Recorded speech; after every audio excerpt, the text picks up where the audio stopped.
लेकिन बचपन के साक्षी को तुम छोड़ नहीं सकते, जुआनी को तुम रख नहीं सकते। कौन से दिन जुआनी गई शरद में? सब नहीं। लेकिन अपने को तुम छोड़ नहीं सकते सत्य को, और मिथ्या को तुम रख नहीं सकते। ये समझ में आ जाए तो सत्य का आस्वादन लेकर आप आनंदित रहेंगे, आह्लादित रहेंगे।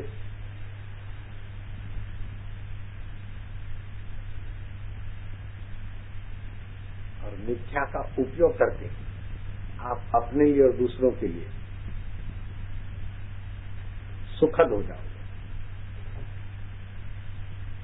अपने लिए और दूसरों के लिए आप रसमय हो जाओगे।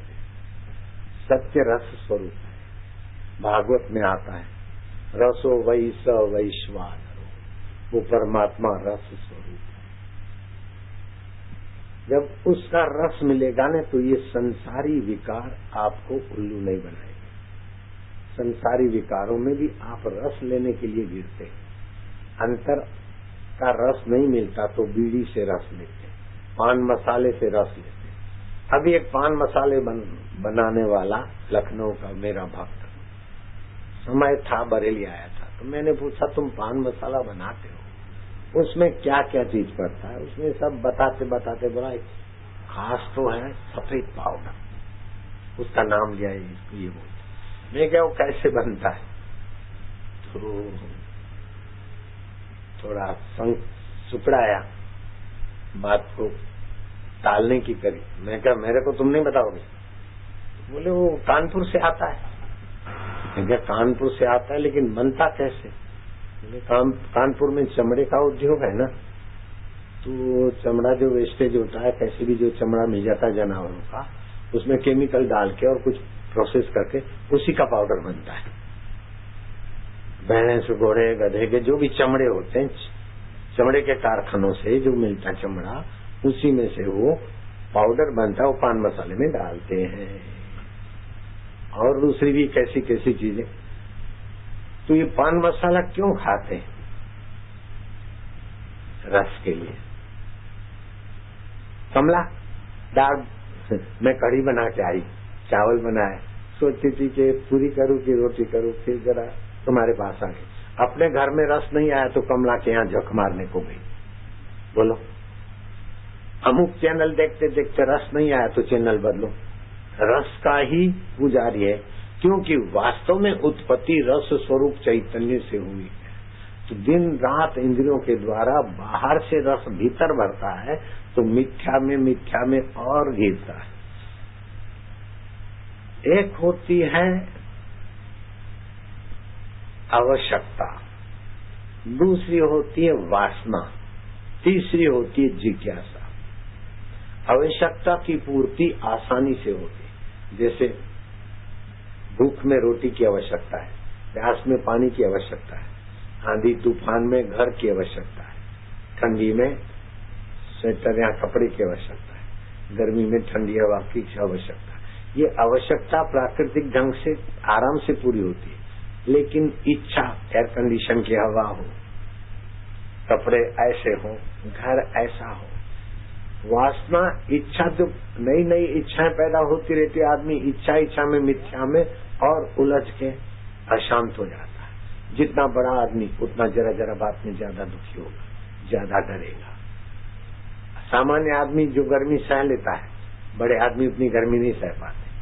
सामान्य आदमी मान अपमान जितना पचा लेगा, बड़े आदमी उतना नहीं पचा पाते, क्योंकि आदत पड़ गई मान की। तो थोड़ा अपमान हुआ तो दुख देता हूँ। तो मान भी मिथ्या है, अपमान भी मिथ्या है, गर्मी भी मिथ्या है, सर्दी भी मिथ्या है।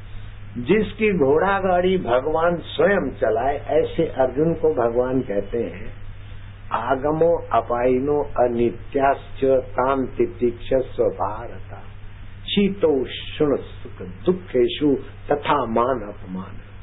शीत माना ठंडी, उष्ण माना गर्मी। मान और अपमान, ठंडी गर्मी, सुख दुख, मान अपमान, ये मिथ्या है। उनको तितिक्षा करो, समय आते वो चला जाएगा। ऐसा नहीं कहा कि अर्जुन तेरा कभी अपमान नहीं होगा, मैं वरदान देता हूँ, तुझे कभी ठंडी नहीं लगेगी, ये वरदान नहीं। ठंडी तो लगेगी, लेकिन ठंडी में घबराओ नहीं, गर्मी में घबराओ नहीं, ये सब प्रकृति का है, अनित्य है, बदलने वाला है, और तुम नित्य हो। महात्मा सत्संग कर रहे थे, जोरों से बमंडल आया, साइक्लोन कंट्रोल, ऐसे तो महाराज पेड़ हिले, ये होले। पत्रे का सत्संग हॉल था, लोग भाग गए बड़ी बड़ी बिल्डिंगों की शरण में। महात्मा जो के तुम बैठे थे। थोड़ी देर के बाद आंधी तूफान, भूमंडल चला गया। लोगों ने देखा कि महात्मा शाम आके सत्संग में बैठे, हरिओम शुरू हुआ।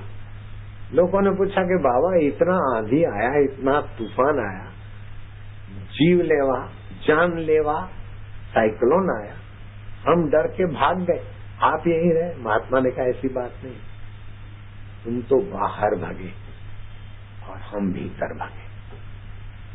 तुम बाहर इमारतों की शरण गए और हम उसी की शरण गए। कल हेलीकॉप्टर में हमने देखा कि अभी बैलेंस छूटा है, अब जान जा रही, तो हम उसी की शरण गए, तो काम हो गया। आज 2 हेलीकॉप्टरों का एक्सीडेंट सुना, जामनगर से 20 किलोमीटर दूर, और मिलिट्री गए हेलीकॉप्टर से। अब एक्सीडेंट हुआ सामने सामने, सड़क है तो भाई जगह नहीं थी, आसपास में नाला था, खुले आकाश में हेलीकॉप्टर आमने सामने टकरा है। ये देश के रक्षक लोगों से ऐसी गलती हो, बड़े प्रश्न पैदा हो जाते हैं।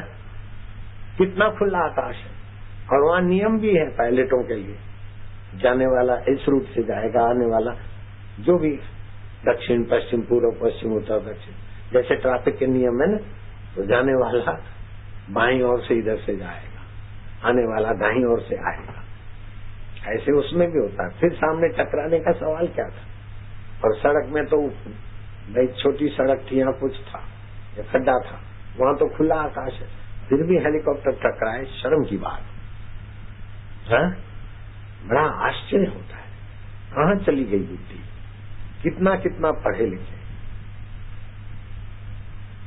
तो जब सिगरेट की शरण लेते हैं, शराब की शरण लेते हैं, मांस की शरण लेते हैं, राग द्वेष की शरण लेते हैं, प्रकृति की चीजों में आसक्ति की शरण लेते हैं, तो बुद्धि में परमात्मा का प्रकाश जितना हम ले सकते उतना नहीं ले पाते, इसीलिए सत्यानाश हो जाता है। और अगर हम अपनी आवश्यकता के अनुसार, शरीर के स्वास्थ्य के अनुसार भोजन करें, व्यर्थ का शराब कबाब दुराचार ये वो नहीं करें, तुम्हारी बुद्धि में सत्य का प्रकाश ज्यादा रहता है।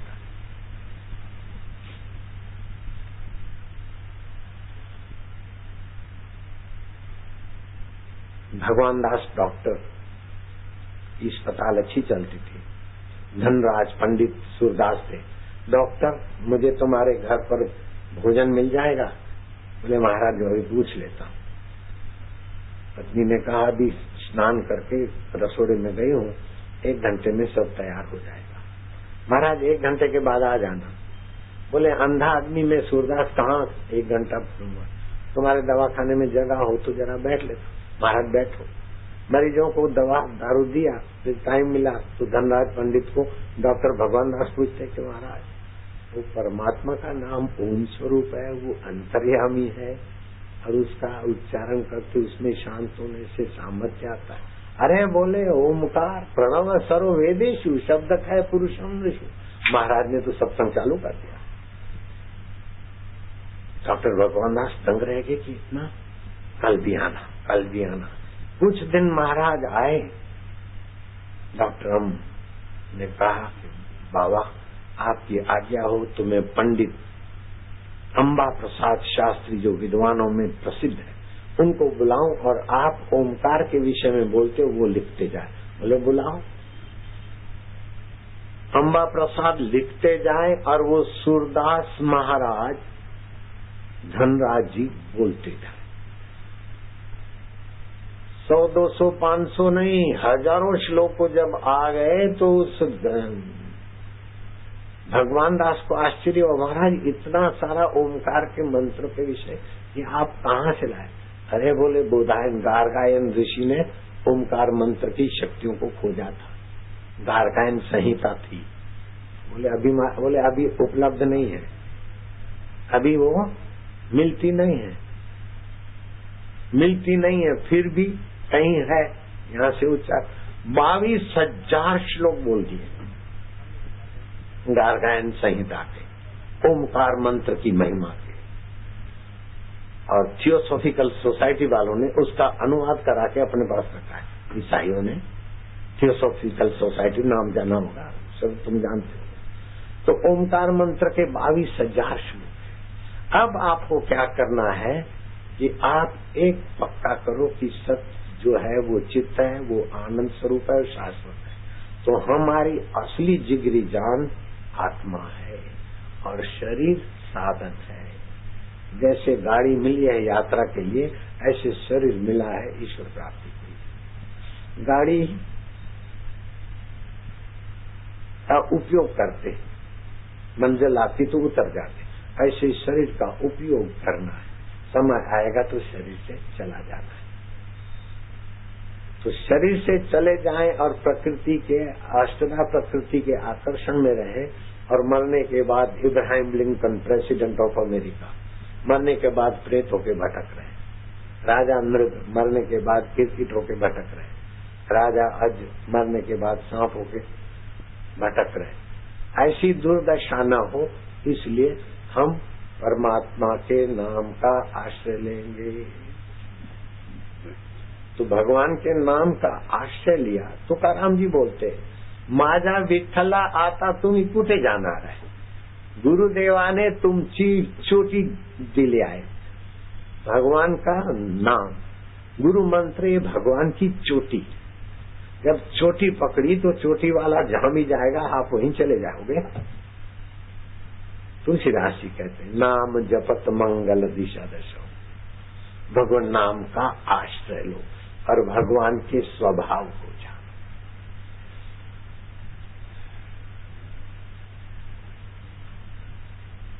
सुहृदम सर्वभूतानाम ज्ञात्वा माम शांति मृच्छति। मैं प्राणी मात्र का सुहृद हूँ, ऐसा जो जानता है वो शांति पाता है। अशांतस्य कुतः सुखम, शांतस्य कुतः दुखम। अशांत को सुख कहा, शांत को दुख कहा। परमात्मा में शांत होना सीखो। जैसे ओमकार मंत्र के 22,000 श्लोक तो द्वारकायन ऋषि ने खोजे, हो सकता है उनकी खोज से और भी कुछ बाकी रह गया हो। जैसे 1000 नाम विष्णु सहस्त्र के हैं, लेकिन भगवान के 1000 नाम से कहीं पूरा हो जाता नहीं, और भी हो सकते हैं। हमारे ऋषियों ने 1000 नाम खोजे, ईसाई और इस्लाम ने 99 और 101 खोजे, किसी ने 27 खोजे मजहब में, चाइनियों ने अलग ढंग से खोजे। तो जैसे भगवान के नाम जैसे करीम तो करामत वाला, रहीम तो रहम करने वाला, मुसलमानों ने खोजा। रहीमान कृपालु, ताओ जो तना हुआ है, बराबर तन्ना व्यापक है, ताओ विश्व व्यापक, समानता से भरा हुआ। तो चीन ने ऐसे खोजे। तो ऐसे ही आपके जो भगवान के नाम खोजे हुए, उसमें ओमकार सब वेदों में मेरा स्वरूप है, भगवान कृष्ण बोलते हैं। प्रणव सर्ववेदेषु शब्द है पुरुषम दशु। तो ओमकार जल्दी जल्दी जपोगे तो पाप नाशिनी शक्ति पैदा होगी। ओमकार को दीर्घ जपोगे तो कार्य साफल्य ऊर्जा पैदा होगी। अगर ओमकार को प्लुत जपोगे तो उस सत्य में विश्रांति मिलेगी। एकदम सुगम मार्ग बताता हूँ। बैठ जा, पंखा। तो जैसे आप उच्चारण करो, हरि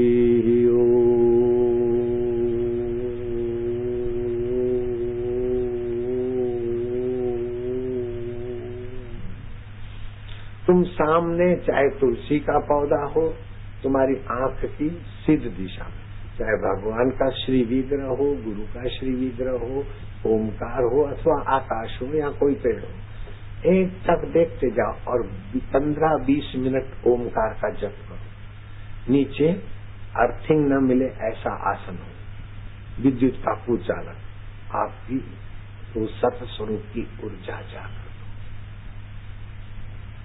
शरीर की तकलीफें तो भाग जाएगी, मन की कमजोरी भाग जाएगी, बुद्धि के दोष चले जाएंगे और आपके जीवन में जो सतता है, चेतनता है, आनंदता है, माधुर्य है, उसका विकास होगा। नीरसता भाग जाएगी, आप रसीले हो जाएंगे। रसीला व्यक्ति सबको प्यारा लगता है। अहंकारी और विकारी आदमी सबको खटकता है। रावण को कोई देखते, अरे रावण आया, भाग गए। और राम जी को देख तो भील और भीलड़े भाग भाग के आते, अरे कृष्ण है, कृष्ण है। ग्वाल गोपियां तो भागते हैं, लेकिन बछड़े और गायें भी कृष्ण को देखकर आनंदित होते, क्योंकि कृष्ण नित्य अपने ओमकार स्वभाव में थे। और रावण और कंस नित्य प्रकृति के शरीर को मैं मानते, लूट खसोट करके और बड़े बनो और भोगो, ये प्रकृति के स्वभाव के लोग होता है। और तुम्हारा तो तुम्हारा, मेरे में भी तुम्हारा भाग, सबका मंगल सबका भला, ये परमात्मा में रहने वाले लोगों का स्वभाव। तो आप अगर 15-20 मिनट परमात्मा में रहने की आदत डालते हो तो आगे के 1-2 घंटे, पीछे के 1-2 घंटे आपके उस रस से भर जाएंगे।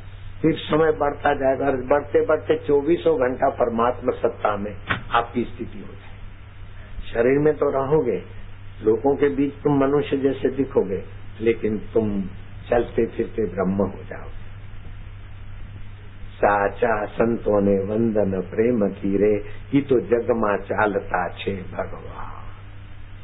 भगवान के चिंतन से आपके द्वारा, आपके शरीर के द्वारा भगवतीय वेव्स निकलेंगे, भगवतीय तरंग निकलेंगे। अभी कैमरा विकसित हुआ है, उस कैमरा में ओरा का फोटो लिया जाता है, कैलिक कैमरा। तो जो आदमी जैसा है, क्रिलियन फोटोग्राफी,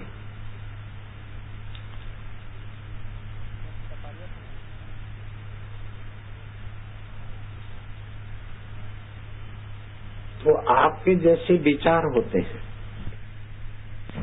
जैसा खान पान होता है, ऐसी ओरा निकलती है। तो अगर आप प्रकृति के तनु और रजोगुण में अधिक है तो ओरा हलकट होती है, सतोगुण में तो ओरा ठीक होती है। अगर आप परब्रह्म परमात्मा में है तो आपकी ओरा का तो कहना ही क्या। इसीलिए संत के पगले कराते ना, हमारे घर में संत के पगले पड़े, अच्छा हो गया। हम संत की नजर पड़ती तो संत की आध्यात्मिक ओरा मिलती है, नजरों से वे निहाल हो जाते हैं जो संतों की नजरों में आ जाते हैं।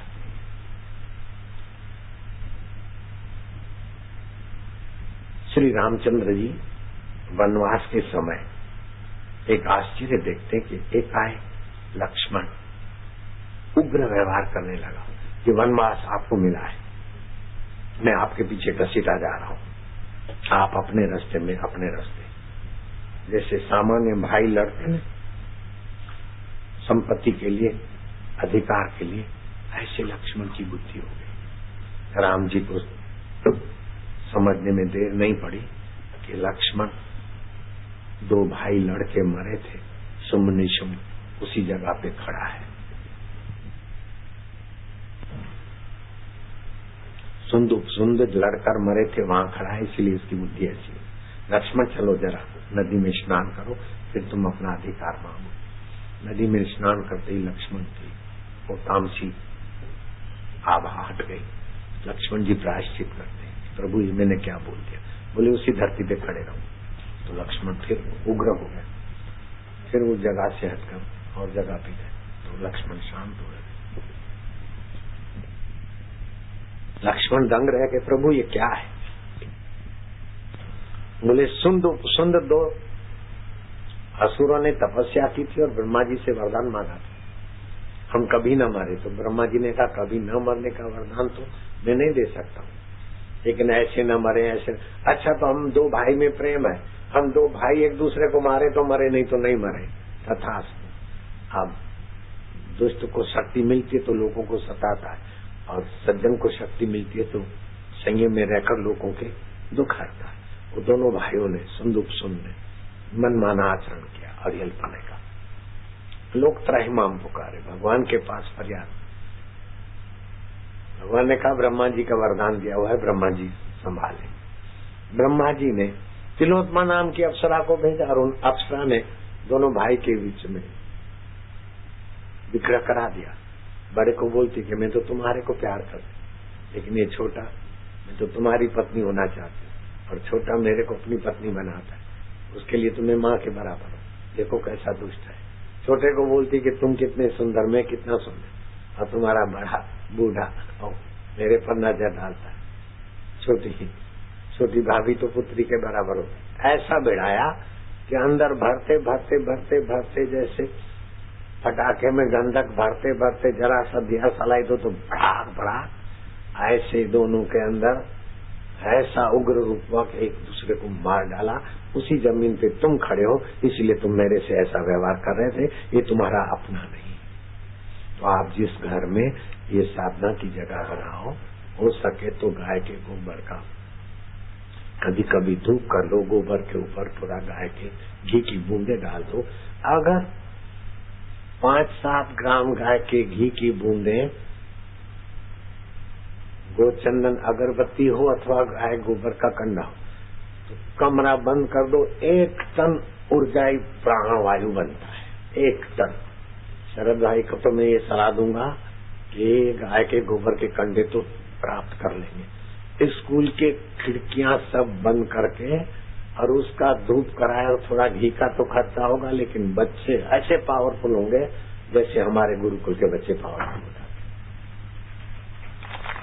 और मैं भी उसका उपयोग करता हूँ। कमरा बंद कर देता हूँ, गोचंदन अगरबत्ती जलाता हूँ, उसके ऊपर घी की बूंदे डालता हूँ, फिर बदन खुला करके केवल कटी वस्त्र पहनकर आसन प्राणायाम करता हूँ। मेरी तबियत स्वास्थ्य बहुत बढ़िया रहता है, पहले से भी अभी और जवान हो गया। तो 1 किलो आप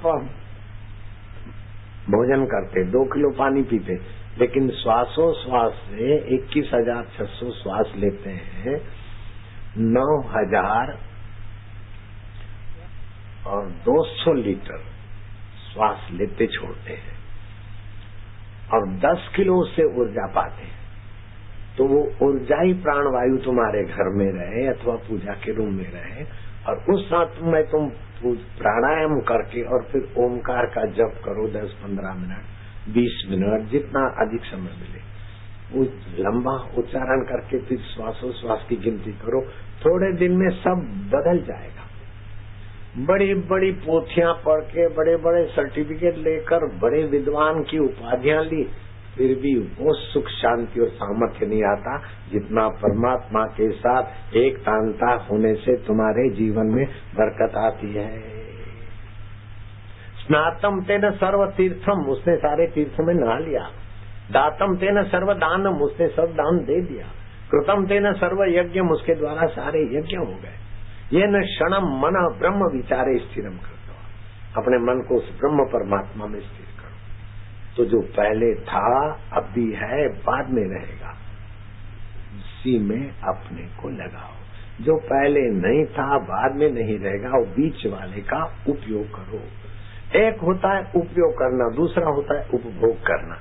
जैसे भोजन का उपयोग करते तो स्वास्थ्य का ख्याल रख के खाओ, शादी किया तो उपयोग करते तो अमावस्या, पूर्णम, होली, दिवाली, शिवरात्रि, जन्माष्टमी, पति पत्नी का व्यवहार करने से विकलांग संतान पैदा होती।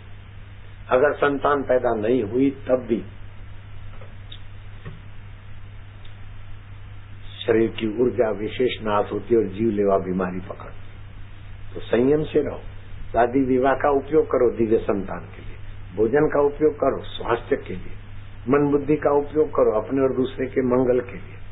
लेकिन जब उपभोग में आ जाते हैं तो हमारी प्राकृतिक आदतें, पशुता की आदतें पनपती है और परमात्मा स्वभाव से हम दूर चले जाते हैं।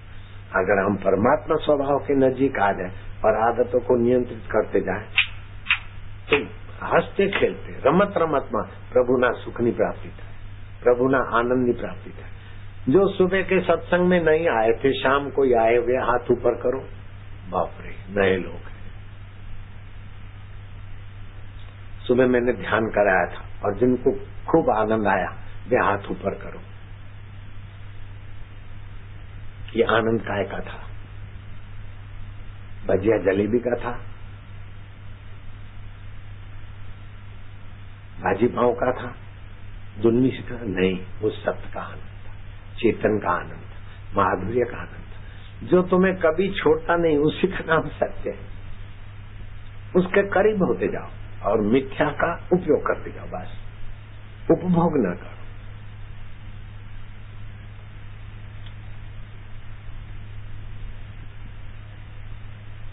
अन्य अन्य तो दिखे, लेकिन अन्य अन्य की गहराई में वो अनन्य है, उसकी समझ। ट्यूबलाइट अन्य है, बल्ब अन्य है, माइक अन्य है, फ्रिज अन्य है, गीजर अन्य है, लेकिन सबको सत्ता देने वाला पावर अनन्य है, अन्य नहीं है। कीड़ी अलग है, हाथी अलग है, लेकिन कीड़ी की चेतना और हाथी की चेतना उस परमेश्वर की है। कीड़ी में तू नानो लागे, हाथी में तू मोटो जू, बनमावत ने माथे बैठो, आंकड़ वालो तू को तू।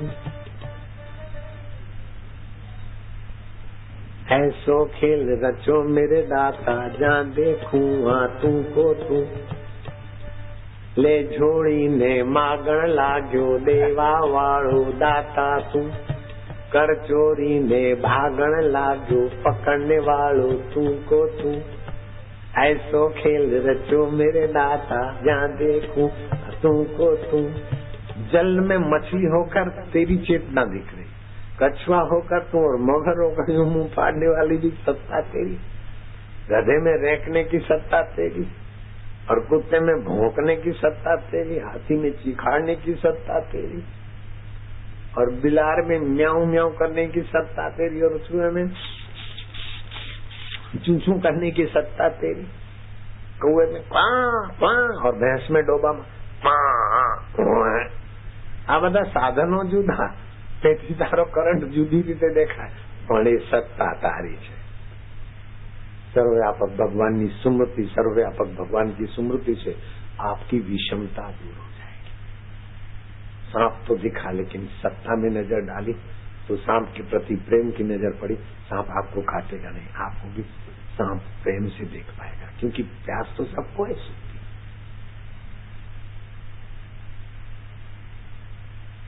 जहां पहुंचना है उसका पहले से निर्णय करो। वासुदेव सर्वत्र। आपका परमेश्वर क्या है? जिस परमेश्वर को तुम पाना चाहते हो तुम वहीं खड़े हो, जिस सुख को तुम पाना चाहते हो तुम वहीं खड़े हो, जिस मुक्ति को तुम पाना चाहते हो तुम वहीं खड़े हो। भटक मुआ भेदू बिना, पावे कौन उपाय, खोजत खोजत युग गए, पाव को सुधारा।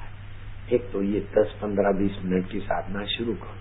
दूसरी बात, रात को सोते समय अगर पश्चिम के तरफ सिर करके सोते तो चिंता पीछा नहीं छोड़ेगी। उत्तर के तरफ सिर करके सोओगे तो अकाल मृत्यु अथवा रोग का भय बना रहेगा।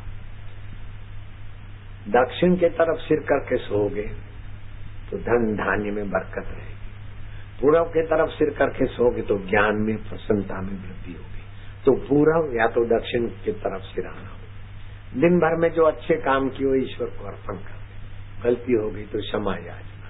श्वास अंदर जाए तो ओम, बाहर आए तो एक। श्वास अंदर जाए शांति, बाहर आए तो दो। श्वास अंदर जाए तो आनंद, बाहर आए तो तीन।